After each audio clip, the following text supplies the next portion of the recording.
All right, guys and gals, welcome back to Rainy Mac's Garage. Just kind of a little update, show you what I've been doing. I've been doing something.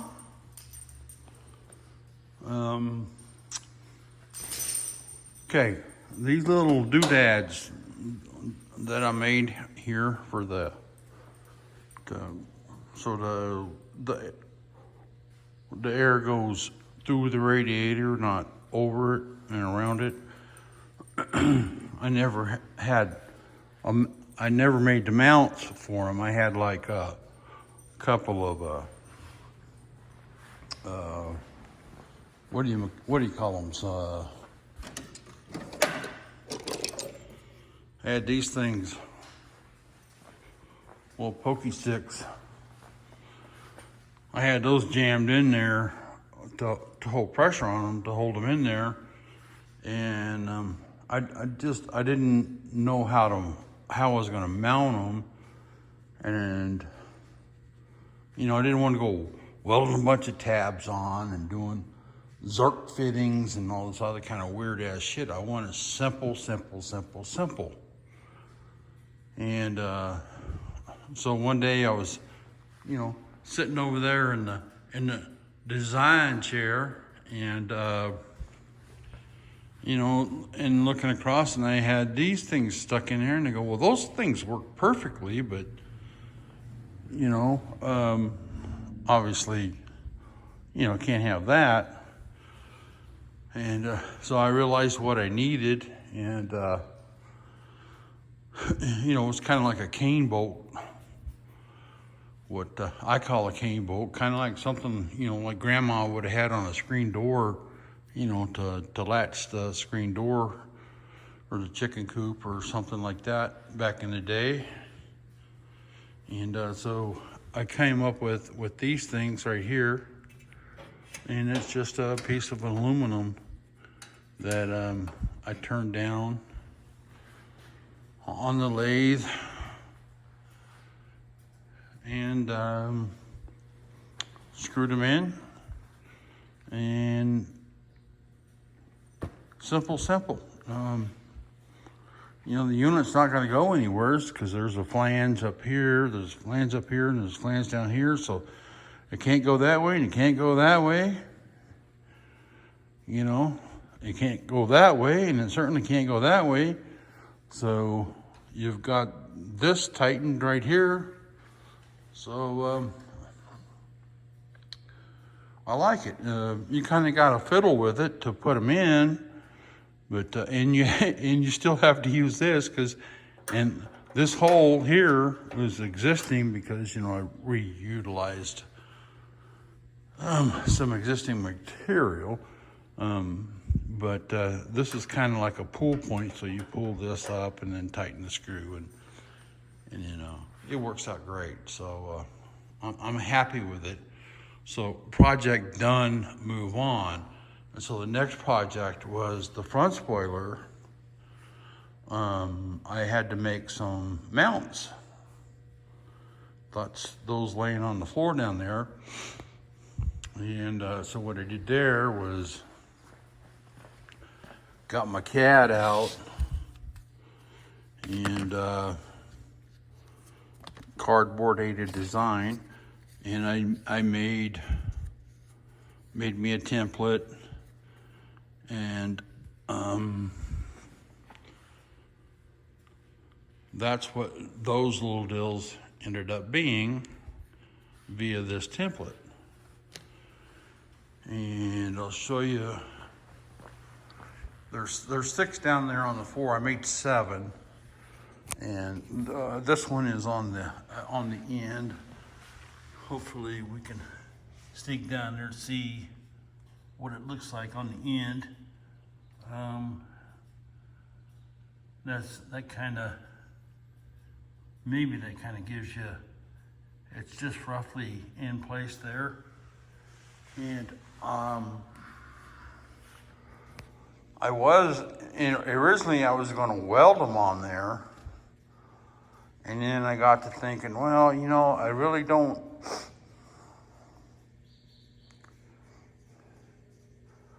I don't think that's a good idea. And I kind of, I'm kind of like paying tribute to, people that I've known in my life. And one of the people that I know or knew was my grandfather. That's him right there. And his name was Don McPherson. And he worked at Northrop, the Air Force Base. So I'm going to rivet those on. And that'll be kind of an homage. To go back to give it the aircraft look. So I'll rivet those on to the front. And that kind of goes for my grandpa. So, and also what that will do is give me in case I don't have the angle of the dangle just right where it needs to be, which I believe it's exactly where it needs to be, I can, back off and remake these or do whatever I need to do and either tilt this down more or do something else. So that's kind of that. So yeah.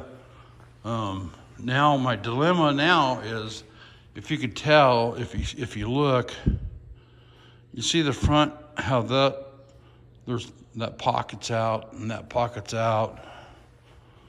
I don't know where the best view of that would be.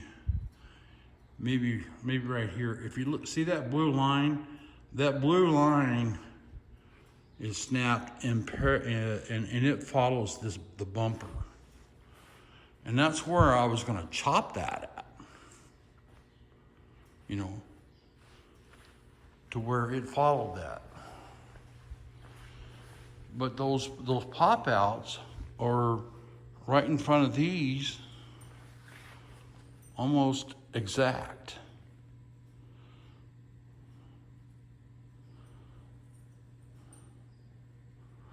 So it kind of defines it, to be this spoiler fits this car. It gives it the character that this spoiler is for this car, instead of it just being,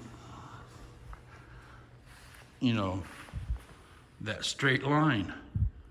But that straight line looks really good too. So I'm torn, I don't know whether to chop it straight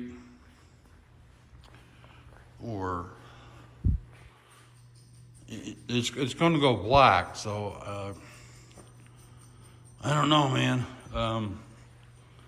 It's just got me thinking. Nothing's really easy, right? So yeah. So that's that. So and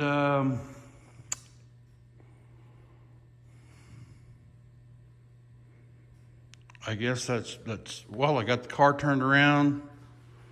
You guys probably saw that in the last video, and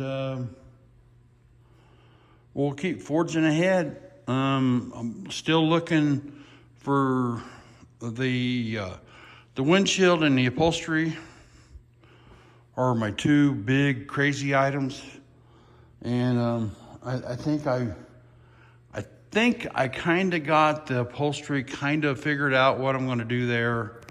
Because you can spend as much, it's crazy what they want for the seats for these things. It's stupid. It's sad. The money that people are asking for rotten shit that they've got that they want to pass off for these cars. So unfortunately, I've got to go down another road. So I'll figure it out, and I'll do it, and I'm going to get it done. I've got the headliner, I've got the carpet, the door cards, as they call them these days. That's unobtainable. I'm not going to pay $1,000 for those, and then wait 6 months for them. I'll make them, You know, I'll get some black vinyl and I'll make them.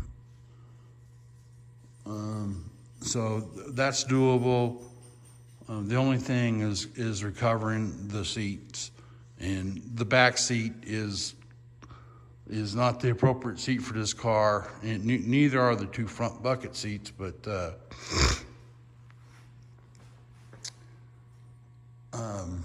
you know, we'll work around that too somehow. And gosh, the wind's kind of calmed down. It quit raining. It's 50 degrees right now in Vegas. It won't be long, it'll be 150, but yeah, so it's a good day. So yeah.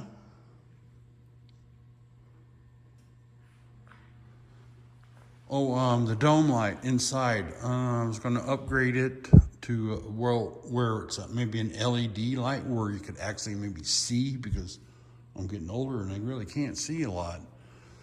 And I kind of want to do that now, because working in the car, doing things right now, I have to drag. You know, I walk around with a flashlight on me. You know, I carry a flashlight these days, you know? So as you get older, you need to see, and it's important. And if you want to do good work, I'm just saying, just putting it out there. Oh, and these little deals right here, this was, these were quite, you know, there was a little bit to these, you know. I had to make lefts and rights, because, you know, there's a bend, you know, there's a bend on them. Okay. There's a bend on them. And then I drilled me a couple speed holes in there and that kind of stuff. And you know, I just used whatever I had. This is, I believe it was some 18 gauge sheet metal that I had. 18, 19, 20 gauge. Anyways, when I mount those, I just ordered some Chicago screws, and those they have like a rivet look, like an airplane rivet look, like a blind rivet. They don't have that hole like a well, they have, see how this rivet here, there's no hole? That's kind of what I wanted. So the Chicago nut or bolt, whatever they call it, it looks like that, and then that way I can bolt these pieces to that spoiler and put it on, and then if there's ever a problem, then because it's a two-piece deal, you can just unscrew it, and then if I need to change this angle, just remake those, rework those, whatever I got to do, and I can change the angle. So those are on order, and when those get here, then I can take this off and see. So I made 7. There's one on the car. I just put those down there just to kind of, so I tried to make more than what I thought the car needed, because I think more is better than less. I think less is not good in this situation. So yeah, so that'll be that. And I danced around with, you know, powder coating those and nah, just paint them black, just keep it all the same, and then put them on. And that'll be that. And yeah. So, alrighty then. I guess that's about as much rambling as I can do, and hope you guys enjoyed it, and gals. Bye.